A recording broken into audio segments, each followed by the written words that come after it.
Hey,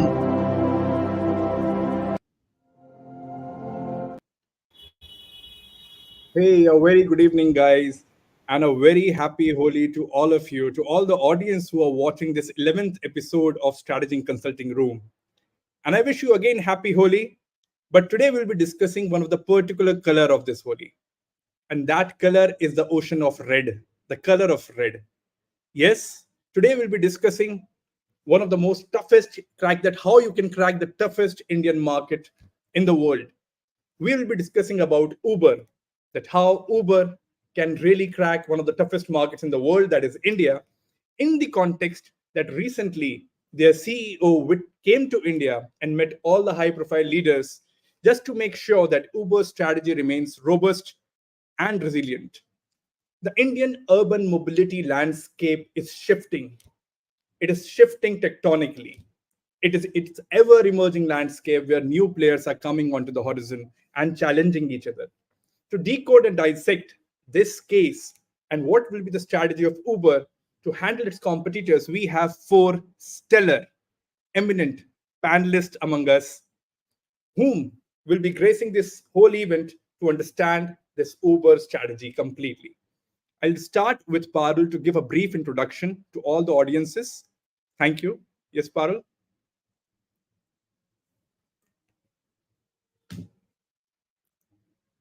Parul, I think you're on mute. Parul, you're on mute. Mute. Unmute yourself.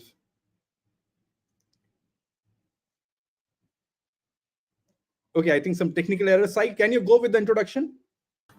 Yeah. Am I audible now? Thank you. Yes, Parul. Yes, go ahead.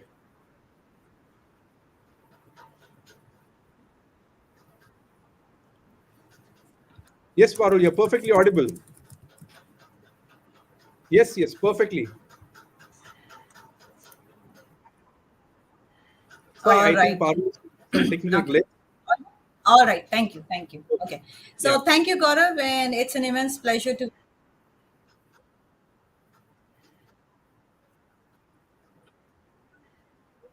I think Parul, there's some technical glitch at your part. Sai, can you go ahead? Then we can again connect back to Parul with your introduction. Yeah, sure. Thank you very much for the opportunity, Gaurav, and good evening and welcome to the podcast, guys. So first of all, Uber, global giant in urban mobility. They are the disruptors of the urban mobility, and one of the toppest disruptors in India as well, apart from Ola, right? So, but recent times, their revenues are increasing, but their losses are also widening up as they move forward. So, it's a tough cookie to crack for them. How do they become profitable in this kind of environment? And you see, well, when it comes to India, we're going to specifically talk about Indian market, because Uber is a global player, not like whereas like Ola, but they don't want to lose India because it's one of its key areas or key regions which they want to become a dominant player on, right? But this is a red ocean, like Gaurav was just saying. It's not a straightforward market. We have other players, emerging players, already emerged players, and new players with new thoughts, ideas, being born every now and then. So it's very tough. And now secondly, coming to the market, Indian market or the Indian customer is a customer who expects very high value return for a minimum investment. That will be another tough decisions, or tough innovations or value creation which any company in India would need to, right? I think there was a ad previously in the motorcycles, right? Kitna mileage deta hai, because that's the attitude we come with, right? What is the return I am getting? And so Indian customer always looks for the high value of return than other luxuries added, right? And the other problem I would say is Uber trying to crack is how do we motivate employees or your key stakeholders like drivers who are not legally abide by you. If it were an employee, we could legally get abide by them, or you have some performance metrics, etc. But in a red ocean, when when a key stakeholder or key partner has many other options to move. I can go to other players like Ola or maybe Meru or any other cab services, mobility services. How can uh, Uber retain them, motivate them, and ensure a brand of them doesn't have a downfall, and they give you maximum level of service to its customers? So these are some questions which are there in front of Uber today. They're trying to crack this, and from a technology standpoint, they are building India as a key technology center. Two centers have been opened up, Bangalore and Hyderabad, right? So I think with that, I'll give it back to you, Gaurav. Yes. Thank you, Sai. And now I'll move to Arpit. I'll want your introduction first. And then I also want to know, while after your introduction, that please set the context for the people in the house, that were 12 to 14 people in the house. After introduction, I wanted to set the context of this whole Indian urban mobility market. Hi everyone, very good evening. So, myself, Arpit, I have been into operations business, and basically, right now, I'm into the EV mobility segment business where we are designing the EV chargers, how much EV vehicles would need to charge in a hour. So, I have been into this mobility business and all, and I have seen Uber from a very near perspective. So let us start with how Uber started. It's a very Yes. interesting story. It all started when Travis and his friend Garnet, they were in Paris in 2008. They were attending a conference, and on one winter night, they were looking for a cab. And to their surprise, they were not able to find it. They got one, but that was very costly. So an idea came into their minds that why shouldn't we have an app, or why shouldn't we order a cab from our mobile? We should have a system like that. So to give a brief about both these co-founders, Travis and Garrett, they previously have made very good startups, and they had sold their startups on large sums. Travis Okay. sold Red Swish to Akamai Technologies, and where Garrett sold its startup Stumble Upon to eBay. Previously, Uber was known as Uber Cabs. It used to give services of black premium cabs to premium customers, but then Mhm. they had US regulations, and they have to drop cabs from their company name. So it became Uber. Uber. As per US laws, the cab riding company should have their own cabs, and their drivers should be their employees. But Uber didn't qualify for both these things. So to avoid these things, fines, Uber came with a very good solution. Even his co-founder Travis came with a very good solution. He said, "Our company is not a cab riding company; it's a technological company, Oh, and their drivers are not employers, but they are their partners." So from this they started, and what a great thing they did was they offered iPhone to their drivers so that more okay. and more drivers should come. And in that iPhone, Uber app was pre-installed. Hmm. So they did this thing for drivers, and for riders, what they did was they offered them free rides. Like in India, I also remember in 2013 when I was in my college. So Uber gave 5 free rides to all of us. So we were 20 students, we had 100 free rides, and we used to use it again and again from one account to other account and all. So by this, Uber came with a habit. People started having habit of cab rides and all, and from that gradually Uber started. So Okay. after US, they expanded in France, Canada, and UK, but they got a major backslash from local cab owners and police. To counter it again, Travis came up with a brilliant strategy, and he lobbied with the head of states, that is, president, prime ministers of that countries, and it worked in that favor. So they came up with a Oh, law which was working in their favor. But as the thing says, if something works in their favor, something works in their opponent's favor also. So from that, the other cab companies also started coming. Like Lyft was a cab riding company that came in US. HK Taxi came in China, Ola came in India. So India, from right? this, competition started. So this was a brief history about Uber. Over to you, Gaurav. Great, Arpit. I think you make very important points for our audience that how they bypassed by putting them as a technology company. I think all the 15 people right now in the house who has joined us today will be loved to understand that how you have to shift your strategy, pivot your strategy constantly in the threat of the emerging threats. That is one takeaway, Arpit. I think our audience will be going forward. After coming to you, please give us your brief introduction and tell us about the difference between the global strategy versus the local strategy. What students of strategy learn normally in their textbooks with respect to Uber. So, thank you, Gaurav. Hi, everyone. I'm Avtar. I started my career way back in 2004 in marketing, and since then, I have been into marketing. So, I have been enjoying marketing since last 20 years. Coming on to the specific question, Gaurav, that you asked, regarding India, Uber's India versus global strategy. So, just to answer your question, before I go into the details, strategy is about building competitive advantage, and you build competitive advantage via differentiation. Now, what happens in case of Uber India versus Uber global, or Uber US? Uber US, they were the pioneers. Lyft is a competitor to them, but they were the pioneers. They started off the ride-hailing services, like Arpit was talking about, and now they have a more established market presence.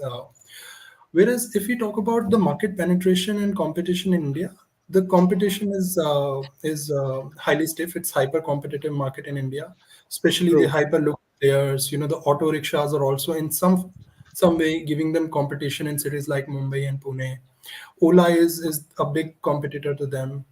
And when I talk about penetration, against competition, penetration is very low as compared to the penetration in US. Now, the second key differentiation between Uber US and Uber India is the diversification of various services. In India, they are trying, apart from ride-hailing car services, they are also trying auto rickshaws, Uber Moto, etc. They may come up in buses in various cities in India, depending upon the affordability and preferences within Indian market. Whereas in Uber US, they have established the business of car rides. They are true, expanding more into other areas like food delivery and freight.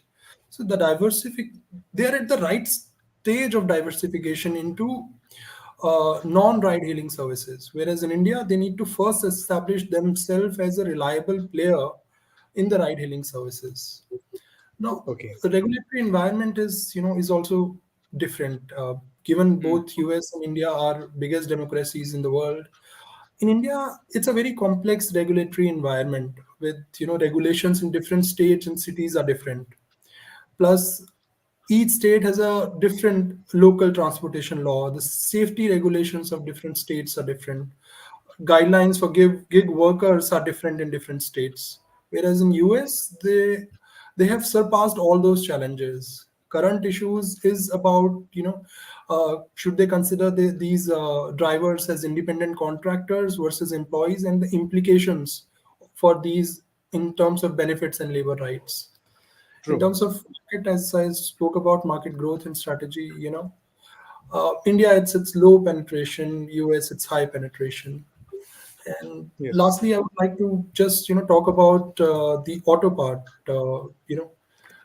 As far as the auto segment is concerned, especially in cities like Mumbai and Pune, you step out any society in Mumbai or Pune, auto rickshaws are rarely available just outside the residential societies, which offer immediate transportation, whereas there is a wait time for Uber of 5-10 minutes. I think that instant True. availability is also one of the reason we can say that autos are also a competitive segment for Uber. True. So there's a lot of bottom up reasons that India is very culturally and socially different as compared to US. And as you correctly mentioned, Uber is trying to penetrate the market.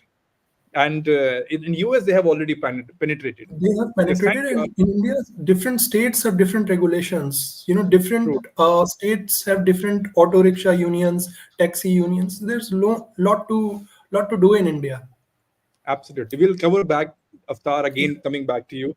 Parul, I think you can hear us now. There's no technical glitch at your part. Can you give us your introduction and also tell us what are the challenges Uber face in India? Sure. So I hope I'm audible now. Yes, perfectly. All right. Thank you so much, and apologies for the glitch that we had. So thank you, Gaurav, Avtar, Sai, and Apit. So myself, Adil Agarwal, and I've been working for the last 18 years or so now, maybe a little more, traveling across the globe in the procurement space, and I come more from the technical side, but gradually I've evolved over what I've been doing, and I'm glad to be here, being one of the panelists, talking about strategies on the Uber, which is a very interesting topic. So now, from in terms of challenges for the Uber, and I think there is one very important thing to speak about is the current situation after COVID, because COVID had been a ball game changer, not just for Uber, for the entire globe. Unprecedented events happened which no one was prepared for, right? So in terms of challenges, like some of my colleagues and panelists have already spoken about, I believe right now one of the I'm going to speak about three challenges in my point of view. The first is the sustainability, of course, because right now any stream, any technology, any services, any goods, any companies you talk about, sustainability is one of the major factor. So And the true. perception about sustainability has also changed post COVID, right? Hmm. Same is with the case with Uber, though they are doing very good in their international markets, especially the US and Europe, where they are the dominant key player. But in India, it's very different, right? So I think that is one of the key challenging area, how what are the strategic plan has to be so that the business sustains a little longer and profitable too, right? True. Now we can connect this dot with the local regulations that we have in India being a very diverse country. So even for Uber, and we know, like, there has been lots of lawsuits filed against Uber that many of us are already aware of. And uh, uh, it changes from cities to cities in India. I'm not sure Hmm. about other countries, but it does city. So Uber also have to ensure, if they have to target a larger audience from tier 1, tier 2 countries and smaller places, then of course this has to be in place. There has to be in line with the governmental regulations as well as local regulations, because they need a stable policy framework, which of course the onus lies on the Indian government. But again, as a company, Uber also need to be strategically evolved, so that they can stand in tandem to the local regulations. And third but not the least, which is actually the most important piece of it, if you look at the financial growth of Uber India, so even Hmm. though they have been rising on the revenue aspect, but it is profitable. There is an increase of approximately 46%, if I'm not mistaken. But then on the Hmm. other side, the expenses are also quite high. So if you look at fiscal 23 data, the total expenses of the country as per the year on year change, it is close to 46 to 46.76 7 or 6 percentage, quite close to that. So this is very ironic. While the revenues are high, the expenses are also high. So Yes. Yes. definitely there is the expenses needs to be under control. And so that we can reduce the net losses. So I think these are the three main challenges, keeping in mind, of course, there are technical evaluations. So but I think my focus would be around these 3 points. No, no, absolutely, Parul. I think you touched all the three challenges which even the CEO in his India's visit mentioned about sustainability, about regulatory challenges, and about high cost and high revenues. Sainath, one of the major questions and one of the major hurdles for Uber is to bring the engagement of the drivers. I really want, if any strategy they build in the future, they need to make sure that their drivers are a lot of committed and much more engaged with Uber. What can they do to bring more engagement with the drivers or reverse the driver's part? Sinath, you're on mute. Okay. Okay, thanks, Gaurav, for that question. So I think this is a tough question for every ride app, right, or any urban mobility app. This is the main challenge because they're similar to, oh, I don't own a cab. Now I can just lay some rules, but you will always see drivers breaching those rules and a lot of security incidents, etc. So the overall Uber brand name, Uber service is hampered or they get a bad image because of these uncontrollable factors, because I call them uncontrollable factors. If you try to control them very tighter, you want to put a tighter regulation, they would obviously find a different vendor to work with, right? There are tons of vendors in the market already, and it's become a red ocean, like we were talking. So Uber is, I think, they've analyzed these points. They're already taking the right steps towards bringing this, because they are the key stakeholders under whom, with whom we cannot have, or Uber cannot have a legal kind of approach here. So they are trying to motivation is the only key, and also recognition and rewarding the right good drivers. That's the key factor. From November, they have started programs where they're calling it as Uber Pro. So Okay. based on the rating a driver receives, right? So there, the driver, when he enters, is in a blue category, then he Hmm. goes into a tier of gold, platinum, and diamond. So based on these tires, they get a reward. Like the rewards include a lower, with tie-ups with Tata, AIG, and other companies, they are able to provide drivers with a low-cost health benefit or health insurance, low-cost vehicle insurances, and other benefits to the drivers. And the second thing is a beautiful thing, which is providing them microfinances, so Okay. which would help the user, help the driver whenever in need. So these microfinances are as small as 10,000 and go up to 30,000 and even more, based on the tire a driver falls into. So this Hmm. brings a dedication into the minds of drivers to provide the better service. And Oh. again, okay, if I get a rating this now in January, am I fit for February, December? No. This resets every 3 months. So it is like a cyclic order. They need to upkeep their ratings all the time.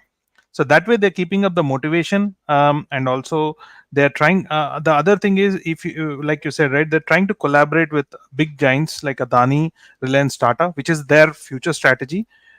Hmm. So they are trying to have a contractor model of drivers, so they have better control, at least from their JV or a third party kind of agreements with other vendors or other companies. So these are Okay. few strategies they're taking. So that is a way forward. I think you have mentioned that there are a lot of monetary and non-monetary programs which they are bringing, so that more internalization and more commitment they can with the part of drivers. They Right now, already have brought November 23, 2023. They have already brought this program for the current drivers in Uber. absolutely. I'll also request the audience who are watching in the house and also who will be watching the recorded videos. I understand it's a holy today.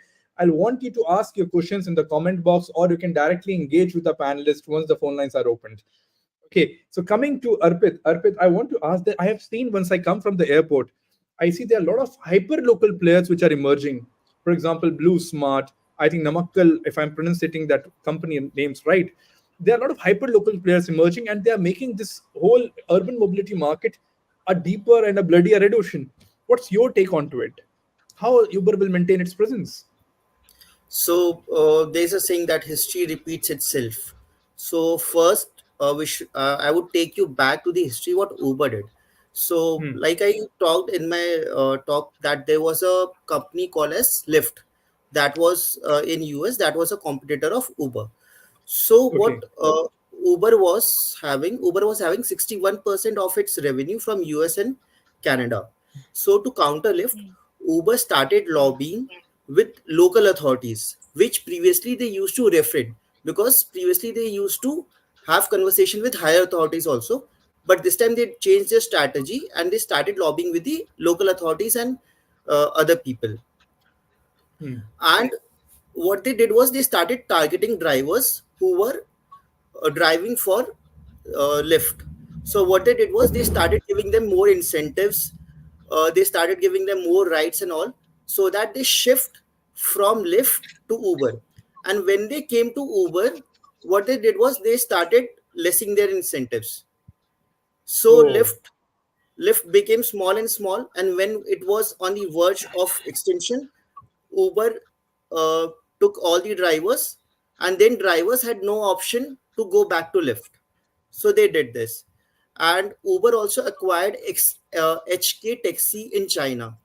So they did an acquisition strategy also, and it Okay. would not be of much surprise if Uber do this acquisition in India also. Now, during my game theory class, uh, Yes. I came across a concept in that it says that sometimes small players they make a notion to big players that we are small players and we won't harm you so much. So Hmm. what the big players do, they said, okay, I'm having this much territory. You take this small territory, and we both are happy. We won't go for price wars, because if we will go for price wars, we both will bleed. And what the small players will do was they will hamper other small players to come in. So they'll act as a barrier. Like Blue Smart will act as a barrier for other small players who will come into this market.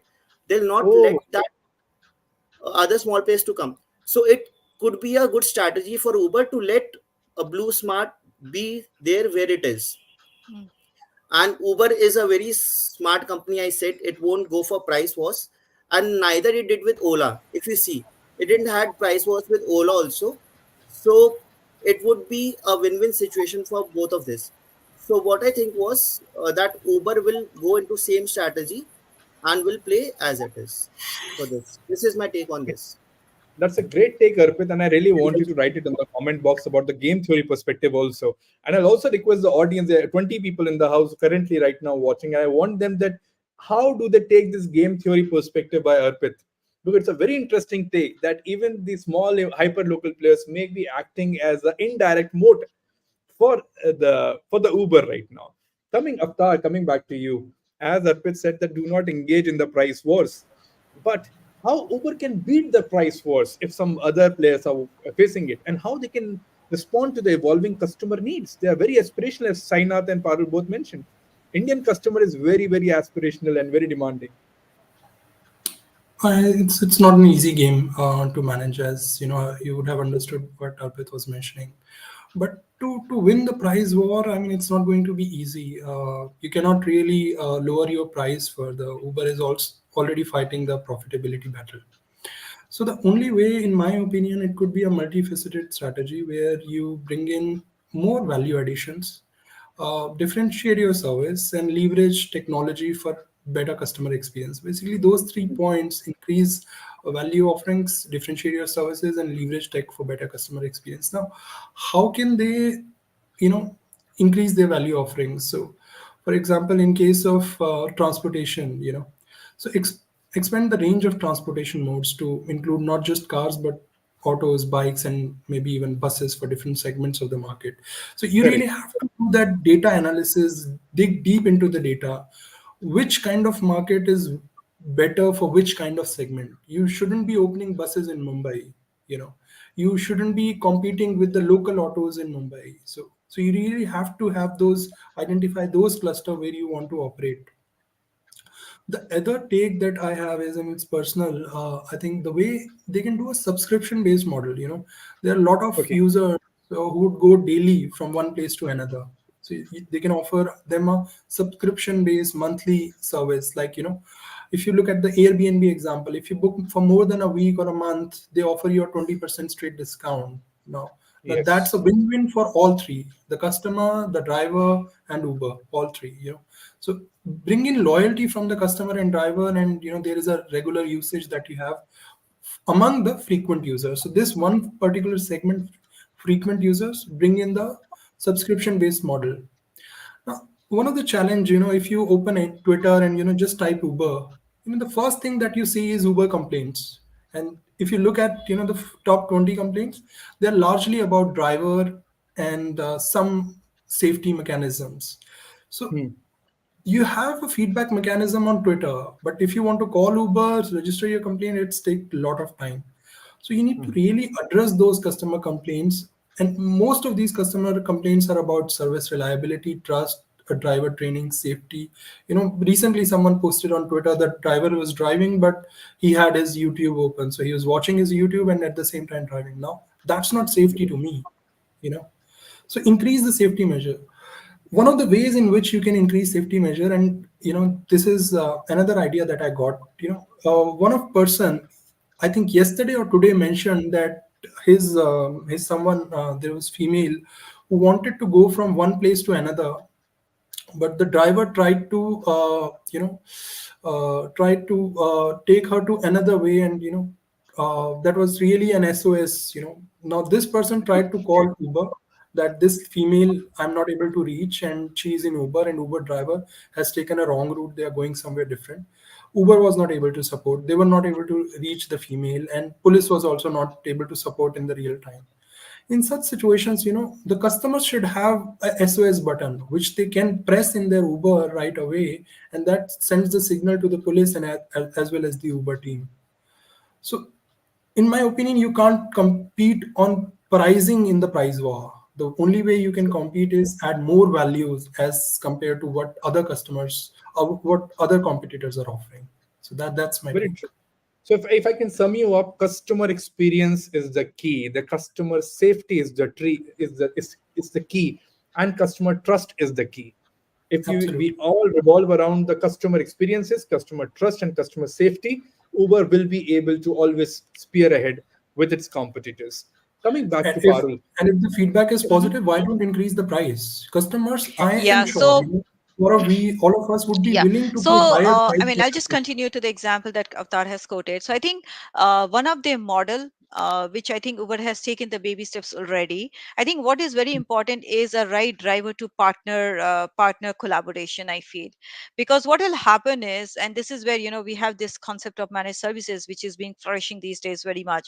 So, what will happen is, if we have a very and this could happen, this could be done with the eminent market leaders like Adani Group. We have been taking that example. So what will happen is, such behavioral issues can be minimized because you are into a partnership model, right? So Uber is already been a part of the joint ventures with companies like GOBP. I'm not sure how many of you know, but yes, that is also they have taken. But what happens is, when you talk about joint ventures or partnerships, it is more profitability is definitely the most important key important thing.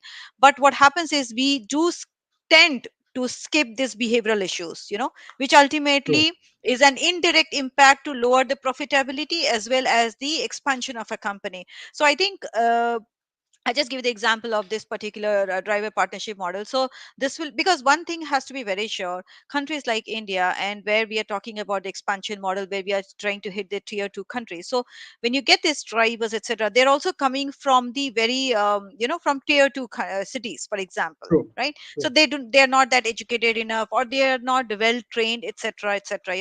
So those kind of a lagging of those things also leads to the examples that my other panelist has been talking about. So I think one of the strategic would be to look after a very strong partner collaboration, so that and it is going to be a win-win situation, because I think one of my panelists were also talking about the organizational behavior issues, and Mm. we've been talking about that the expenses, overhead expenses is quite high in India. So being the expenses being high, and still if the customer experience is not that great, so definitely there is something missing in this business conjunctions, right? So I believe one of the True. strategy would be towards building up a very collaborative and venturing and nurturing, drivers partner relationships, I would say. No, definitely. And one more point. One more point. I think what do you think about the scalability? And CEO was mentioning, Dara was mentioning that we want to go towards sustainability and about electric vehicles, buying more electric vehicles. What's your take on that? What about electric Well, vehicles over there? well, one of the important point is that right now I'm working with BP, and we are Hmm. totally going green. We have a huge initiatives globally, and as I said, like there is a JV with Uber and GOBP, etc. So yeah, EV is definitely going to be the future, but it is again a far-sighted future, especially when we focus about India. Now, for Uber, one good thing is that they have already taken a step towards some partnership with Tata Motors, and they purchased like 25,000 EV vehicles or so. But True. again, but again, the caveat is like, if you look into the Indian market, and we are gradually, the market segment is hitting a target of 2030 to go green. Most of the EV vehicles, but then True. most of these EV vehicles right now are getting two-wheeler or three-wheelers. right? So right now, if you look into the four-wheeled vehicles or heavy vehicles, it is still going to take a little bit of time. So definitely EV adoption is there, which is going to be a sustainability. On top of that, if you would have heard recently, there's a lot of focus on using hydrogen, hydrogen gas, to that can be a more renewable source of energy in the future. So they might have not just EV adoption, but also in terms of fleet management, because this is also one of the areas where Uber need to have a very strong strategic movement, so that they have a better capability of fleet. And again, in India, many of the drivers, they don't come with a vehicle. Yeah. So Oh, this could yes. be also one of the reason where the expenses are going high. We are just looking at the overhead expense, but again, the operational expense is high because the drivers do not have their vehicle. So it becomes Uber's responsibility to provide them a vehicle, so be it EV or be it more renewable sourced vehicles. So this is also going to be a very big investment, but this investment is going to be profitable, I feel.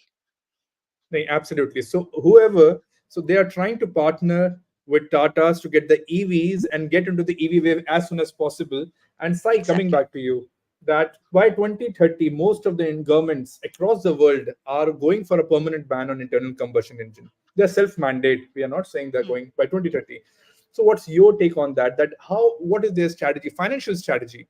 I can see there. What are the expenses, core expenses right now? If you can put some light onto it, they're Yeah, going net sure. cost is not a bit- their cost is Yeah, also very high. yeah. So just want to add two pointers to what Parul was talking about, right? Uber is not just trying to concentrate on one area. They're trying to build an ecosystem. When I say they're Okay. going to, they're going to collaborate or form a JV with Adani, they are looking at, you know airport taxis, which is a huge segment. Also they are In trying to building a network of buses. So that's the second thing. Then when we're talking about Reliance and the BP, Reliance Geo BP, they are mainly looking at solving the problem of charging EVs, right? So they are trying to build a network of EV charging stations in all these GeoBP, centers. And the third one, Tata, already, like Parul mentioned, 25k EVs have already been ordered. They are collaborating. They're trying to use various parts of Tata, right? Various companies of Tata. They're already collaborating with Tata IAG for a least minimum insurance model, and they're trying to incorporate or trying to build a super platform where all the Tata services plus Uber can be part of those services, like Tata oh, Digital or Tata. So they are looking at a larger picture. This is a larger, pieces of larger game where they're trying to build a complete ecosystem rather than solve each problem in a puzzle, right? So absolutely. now just doing a analysis on the financials, right? So yes, Uber revenue has increased. It has increased for 311 crores to 2666 crores, which is 54 percentage year on year jump, which is beautiful. Hmm. But the net losses have also widened up. They are at a net loss of 401 crores in India. And there are Oh, reasons, and these reasons are facilitating their long term strategies, right? For example, if I do a peer comparison like Ola, uh, w- yes. you know one, we know this is a red ocean, so the market is bleeding. Ola is trying to venture into new markets, like they're going to Ola electric vehicles, etc. Again, is it a safe bet? No, it has also become a red ocean with all EVs, two-wheeler EVs coming in, a lot of giants coming in, and the poster boys like Activa, Honda, and Hero jumping into the EV market. So that's going to be a tough area there. Now, Uber is sticking to this core market. They know it's a red ocean, and they don't want to do any red queen moves. They don't want to copy their competitors. Instead, they're going to stick to the core services of mobility, and they want to do a market penetration. They're going with Hmm. a core market penetration strategy. Tier 1, they're currently in tier 1. They also want to penetrate into tier 2 cities where possible, and they want to have a pivot on their strategy. Like, they just don't want to spread here and there, providing the highest value to the customer. That way, the value is created, the cost, customers will be happy to even pay the cost when your services are very good. So this is the Absolutely. strategy, which so that's the reason they don't want to open a EV shop, building EV, etc. Right Absolutely. now, employee benefits, absolutely, they have bumped up the employee benefits, whereas Ola has decreased the employee benefits. Right, it Uh-huh. was 1972 crores in 2021. Now they are 943 crores. So what is this signing to? The signal is, it would not give a better signal to the employees. Whereas Uber has bumped up its employee expenses or benefits from 1329 crores to 2078 crores in a year. That's a Doubled it. 56% significant jump.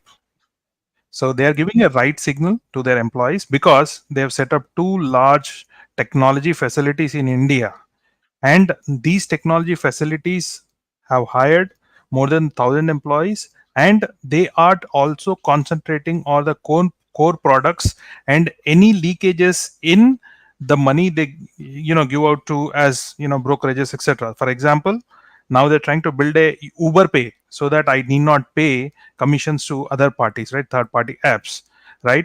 They're corely working on rider apps like my friend was talking about. So they are building all these features of SOS, etc. And all that. Uber Eats, which is not which they're also trying to be a part of delivery app, that is also being. And Uber FinTech is a great thing coming in. And Uber Green, the previous question of sustainability, right? So they want to bring in a complete value creation domain for users about sustainability and green mobility, which is their future step. Now assets, I think pretty much their assets are pretty stable. They're not investing too much into building assets. Whereas if you see Ola, right, they have invested a lot in their assets. They have bumped up from to 378 crores in 2021 to 4579 crores. That's answerable because they have built a new facility for building out these EVs, right? They opened a shop to build this, so obviously they have invested a lot in their assets. I don't know. It would be a baggage or it's a right move. That's time needs to say, because that is also a red ocean built out there, right? So, but contract cost, yes, this is a challenge even today. The contract cost or handling all this legal cost have increased by 51% even for Uber. But they're trying to see. I think in the long run that should go down when all these partnerships, all this investment they are doing today will help them in the long run. Well, my yes, thank you. Thank you, Sai. I think you covered everything very holistically.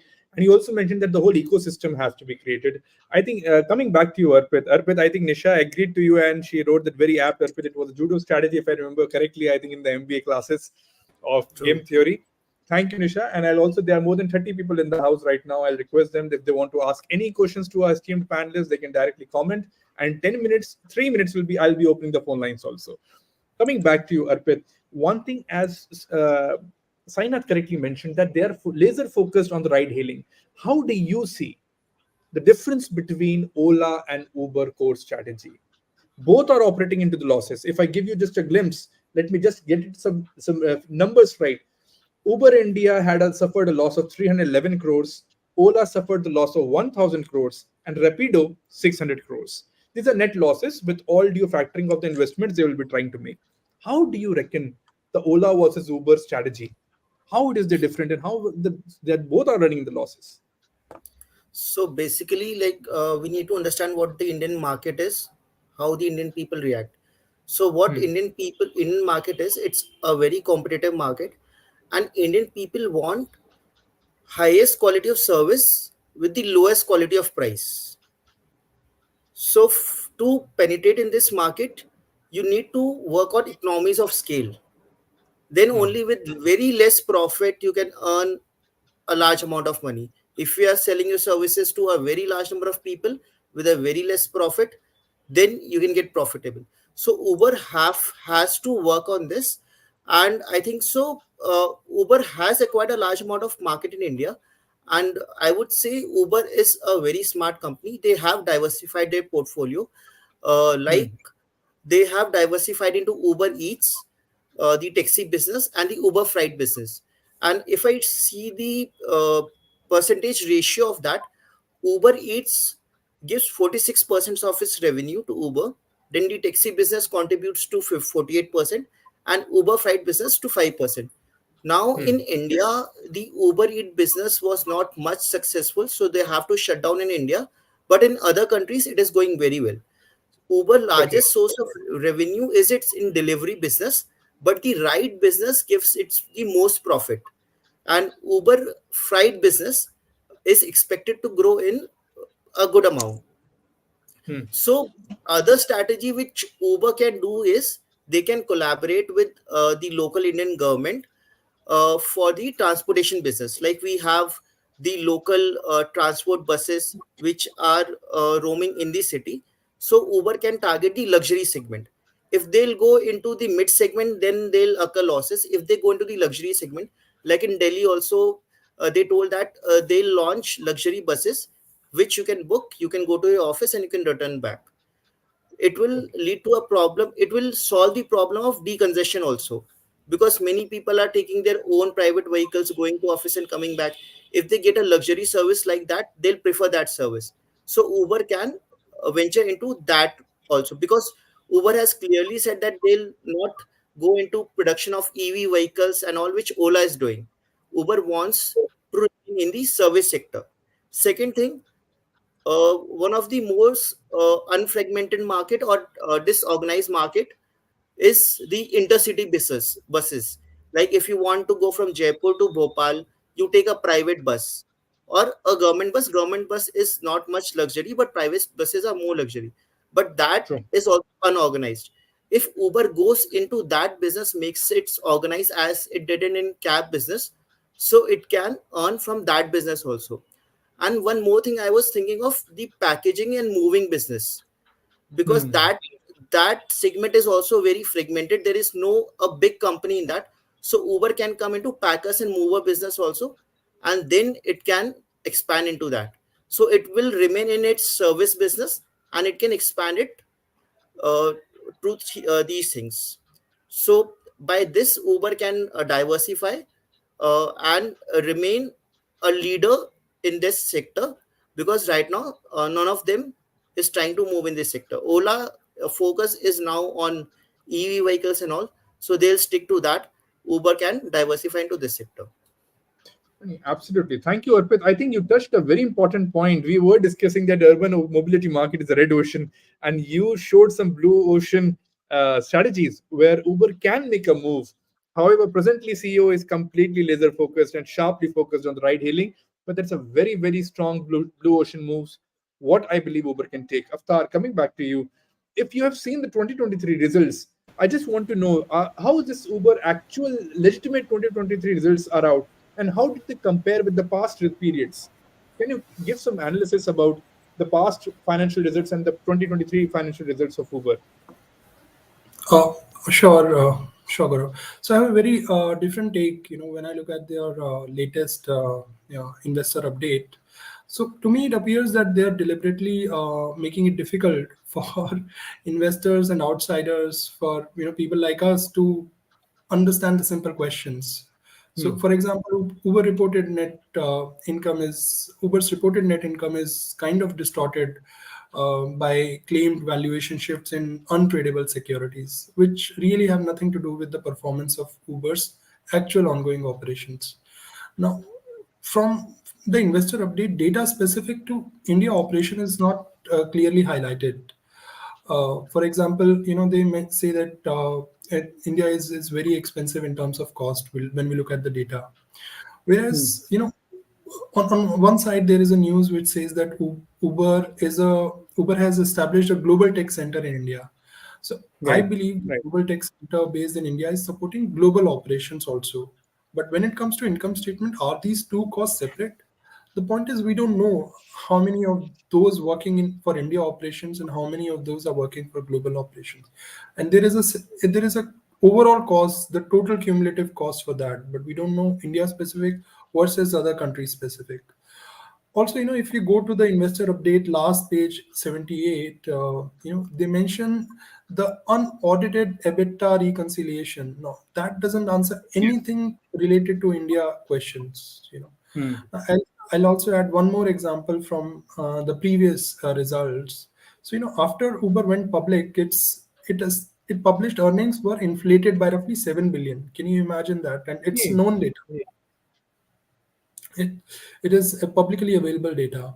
Now they claimed, how did they do this? The appreciation of DD equity, which it received after the collapse of Uber China.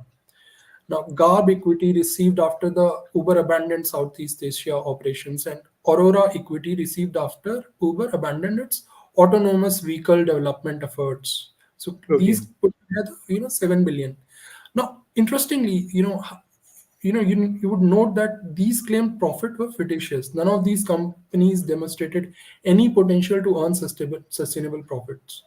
Only one company achieved the scale and market penetration to justify Hmm. serious investor attention, but even its equity value subsequently was collapsed. Now, this one company, the Uber, DD equity from Uber China, Right. is one stock which has been delisted from the exchanges and has been blocked from adding new customers and also abandoned by the investors. There was no hope from the investor side. But interestingly, Uber claimed that its DD stock has appreciated by 773 million, while it has already been delisted and has not added any new customers. Things Hmm. like that in the income statement, in the investor update, raises questions to me. These are some of the points that are not clear to me. So to say that Uber is unprofitable or profitable, at the end of the day, Gaurav, it totally depends upon how you put it in your income statement and in your balance sheet. How do you define the cost as a cost, and how do you define the revenue as a revenue? Like just I talked about the equity part, in which they said that they have raised the equity, which is hopeless equity, has appreciated by 773 million. That's great. Means we are not able to conclusively find out the bones and the muscles of the financials. And I No, no, really no. help from the audience. There are 20 people in the house right now. If anybody can help us with the finances, So with the what bones and the happens muscles is of they finance. publish. What happens is they publish a global investor update. There is nothing Okay. country specific, and you have to appreciate that they are into selling themselves, so they can't really highlight the negatives. They would highlight the only the good point, the brownie points. So for each country specific, they highlight the brownie Yep. points, the green points, and that is how they smartly hide the red points. Okay, that's a great take. Parul, coming back to you, last my question is, since I think all of the panelists said that India is a very demanding market and it seeks the value innovation. So what value innovation can Uber can make right now, you think? Well, when I was going through what Dara was saying, there was a very particular statement he made. State of mind. Yes, India is a state of If you, mind. it is a state of mind. I think to an extent, the Uber CEO knows what this valuation means, because the state of mind is a lot of things. Many of us we've talking about since last few minutes, and also what Avatar had just mentioned. There's also one very important thing, that for a country, if you're trying to expand to a given country, but your financials are talking about your parent company, the global head, so that Correct. itself, it doesn't speak volumes actually, right? While you are trying to hit a market with a lots of diversity, as well as it's a growth market, because right now if you look into the global platform, India is a growth market, not just for Uber fleet management services, for anything, be it anything, right? And I think this is the right time for any company to invest in India, or they make a divestments here, because I think the scopes are quite high, provided there has to be a proper strategic move. Like I was talking about EV adoption and the driver partner models, right? So technology keeping aside, so again, you don't have to invest and make your own inventory, but then there are different other moves, like the partnership, JVs, etc., where you can have your Hmm. own fleet managed, while it is managed by you are the owner. I mean, Uber is the owner, but it is managed by someone else. So I think that is something which I would say is really very very important, keeping in mind it's state of mind. So this is how you can change the perception. If you go psychologically, the perceptions has to be changed. What was not done in the past shouldn't be repeated again. Hmm. There are certain areas which has to be undone, right? Because we have been talking about lots of challenges. So instead of talking about those challenges, there are strategic movements which we have already spoken about. So I think it's time to make it effective, not just in Correct. books, but make it effective. Also in practice. Yes, Exactly. I think to conclude this session, this last 55 minutes, I'll request all the panelists to take 1 minute, and for all the audiences, 20, that more than 25 people in the house, and a lot of people will be watching recordings.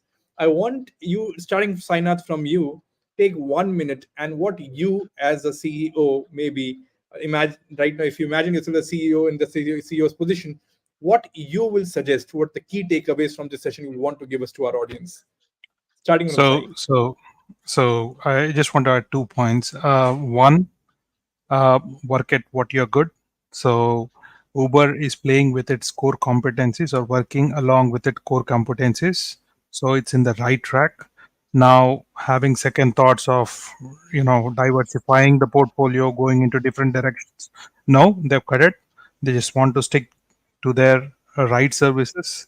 So they are focusing on their core strength, which is very, very important in a red ocean. In value creation, absolutely, it is possible. For example, the best example I could give in the recent times is Kia. Very new Hmm. entrant. They were able to penetrate the market, right, with high value creation and playing a low cost game. And like Arpit said, low cost, high stock, so you get what you deserve, right? You get make your profits. So it is possible. I think now it's time they think out of the box, which they are already doing, but there are a lot of miles to catch up in that out of box thinking. Absolutely. Value innovation and Kia's model. Arpit, what is your 1 minute key takeaways to our audience? So my key takeaways. First, I'll say what Uber did right. It acquired a large customer base in India. It made the people habitual of that cab ride and all. It is on consistent growth in India, and it has launched new things like Uber Bike and all. And it has not led to a price war. So that was a very wise decision with Uber. Now, what Uber did wrong, it launched Uber Eats in India and it failed. Second, it was not able to get good terms with drivers. There was a rift between drivers and Uber.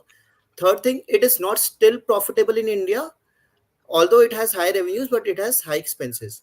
Now, what Uber can do, it can penetrate more into tier 2 and tier 3 cities. As government is looking for disinvestment, it can go into luxury buses segment, which I said. They can launch private intercity buses. And one more thing which Sainath was talking about, I think Uber can launch a wallet business in which the customers can keep money in their wallet. Uber can give them an interest of 5% per month to keep that money in that wallet, and through that money they can ride. And Uber can use that money as a bank, so it can, like Sainath was telling, that they are doing microfinances. So with that money, Uber can do microfinances and can launch a mini bank. That would be profit, that would be a new dimension to an Uber business. So Uber can do these things, provided they get all the necessary bank licenses and what all they have to do with RBI and all. So Uber can think on this perspective also. So this is my take. Absolutely. So a lot of a long roadmap you have laid down, and a lot of due diligence and compliance have to be done. Thank you, Arpit. Aftar. Yeah, thanks, Arpit. Thanks. In my opinion, it's very difficult to see how Uber India could achieve a similar large improvements in margin in the next few years. That could be needed to produce meaningful and sustainable profits. I mean, if you see essentially at the very fundamental level, this would require both getting customers to pay higher uh, and higher fares and getting drivers to accept smaller fee from the customer. So, that's not going to happen. And, in my opinion, Uber India should not aim for that. In my opinion, short term profits shouldn't be the goal, considering they already have a very low penetration in India. So, given they have very low penetration, they should focus on increasing their penetration and scaling India business. And while doing that, they should keep in three things in mind. And Gaurav, in my opinion, profitability is long term. But if on these three metrics, if they show continuous improvement, I think they have won the battle. The first metric is increase the revenue per trip. If they are if the revenue per trip is $5, take it to 5.1, 5.2, 5.5. Anything higher than what where they are is a important improvement in metric. Second is Hmm. decrease the cost per trip. Okay. And third is increase the commission per trip to the driver. So it's a win-win for customer and for the driver and for the Uber. And it may take many years for Uber India to become profitable, but if they are able to show continuous improvement quarter on quarter, if not quarter on quarter, year on year, in these three metrics, I think they have won the battle. Metrics, again, I'll repeat: increase in revenue per trip, decrease the cost per trip, and increase the commission to the driver per trip. Great, great, Avtar. I think you mentioned about all these unit metrics, and I'll also request you to write it down for our audience. 25 people in the house. Really want you to Sure. write it down. All this is a brilliant point, I must say. Ending with the lady in the house. Parul, yes. What is your last key takeaway for our audience? Yeah, well, I think I would like to focus on the customer experience, Gaurav, because if you really, that goes without saying that when Uber brought in the culture of cab riding, yeah, we all know that, Yes, and there was a time when this culture had kicked in. If at all someone has to go somewhere, the first name was Uber. Book a Uber and go, right? But down yes, the line, Ola has swept over the market, and I think one of the reasons is because I've been following quite a lot of news.